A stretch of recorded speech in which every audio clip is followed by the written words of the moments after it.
যে কে খ্রিস্টান, কে ইহুদি, কে শিয়া, এটা দেখে না। তার ওয়ার্ল্ড অর্ডারের জন্য যে থ্রেট, তাকে তারা পৃথিবীর অস্তিত্ব থেকে মুছে দেবে। ঠিক ইরাকের ক্ষেত্রে দেখেন,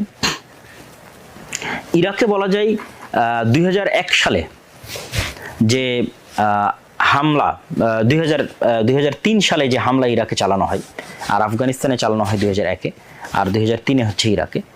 তো এই সাদ্দাম হোসেনের সাথেই কিন্তু 80-র দশকে, 1980 থেকে 1988 সাল পর্যন্ত সাদ্দাম হোসেনের সাথে বর্তমান ইরানের যুদ্ধ চলেছে প্রায় 10 বছর।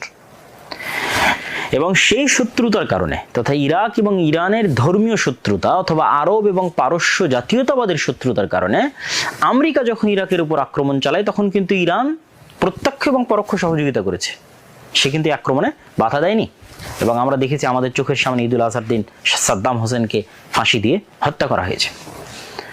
ঠিক তেমনি লিবিয়া তার যে তেল শোধনাগারগুলো ছিল, সেগুলোতে অযাচিত হস্তক্ষেপ বা স্বাধীন তেল উত্তোলনের সুযোগ যে আমেরিকার ওয়ার্ল্ড অর্ডার আছে তাদেরকে দিচ্ছিল না। ফলত তাকেও রাস্তা থেকে সরানো জরুরি ছিল। এবং 2011-তে যখন লিবিয়ার গৃহযুদ্ধ শুরু হলো, তার ফলশ্রুতিতে মুয়াম্মার আল গাদ্দাফি কিন্তু দুনিয়া থেকে বিদায় নিয়েছে। এখন সিরিয়া বলেন, লিবিয়া বলেন, ইরাকের বলেন, এই বিশাল ভূখণ্ডের তেলের খনি এখন পাশ্চাত্য প্রভুদের জন্য এক প্রকার উন্মুক্ত। এবং ইউরোপের যে রাশিয়ার উপর যে নির্ভরশীলতা, সেটি কমানোর জন্য রাশিয়া এবং ইউক্রেন যুদ্ধটাও কিন্তু প্রমাণ করে যে আসলে কে কোন ধর্মের সেটি বিষয় নয়, আমার আধিপত্যের জন্য যে শত্রু, আমি তার সাথে শত্রুতা করব। এই কারণে রাশিয়াকে ইউক্রেন যুদ্ধে ব্যস্ত রাখা আছে, যেন সেখানেই রাশিয়া তার শক্তিকে ক্ষয় করে ফেলে, তার শক্তিকে শেষ করে ফেলে। এবং রাশিয়া অলরেডি তার শক্তি কিন্তু ইউক্রেন যুদ্ধের পিছনে ক্ষয় হয়ে যাচ্ছে। তো রাশিয়ার উপর ইউরোপের যে নির্ভরশীলতা, গ্যাস কেন্দ্রিক নির্ভরশীলতা, এই নির্ভরশীলতা কমানোর জন্য, যারা ইউরোপের দেশে থাকেন তারা খুব ভালোভাবেই জানেন যে ইউরোপে শীতপ্রবণ দেশ, সেখানে প্রচুর পরিমাণে হিটার চালানোর জন্য গ্যাসের প্রয়োজন হয়।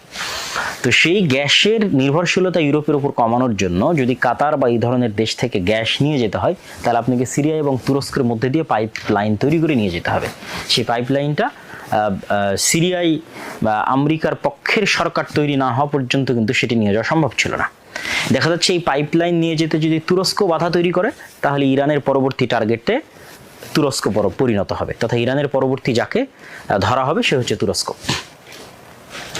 তো সম্মানিত উপস্থিতি, আমি যেটি বুঝাতে চাচ্ছিলাম সেটি হচ্ছে, এখানে ইরান এবং ইসরায়েলের মধ্যে যে যুদ্ধটা চলতেছে, এটি আসলে কিসের যুদ্ধ? এটি পাওয়ার ডাইনামিক্স। এটি এরকম না যে হ্যাঁ শিয়া সুন্নিদের খুব ভালোবাসে ইরান, এই জন্য সে ইসরায়েলের প্রতি আক্রমণ করতেছে, সে মসজিদ আকসা মুক্ত করতে চায় এই জন্য ইসরায়েলের প্রতি আক্রমণ করতেছে, সে গাজাকে মুক্ত করতে চায় এই জন্য ইসরায়েলের প্রতি আক্রমণ করতেছে, এরকম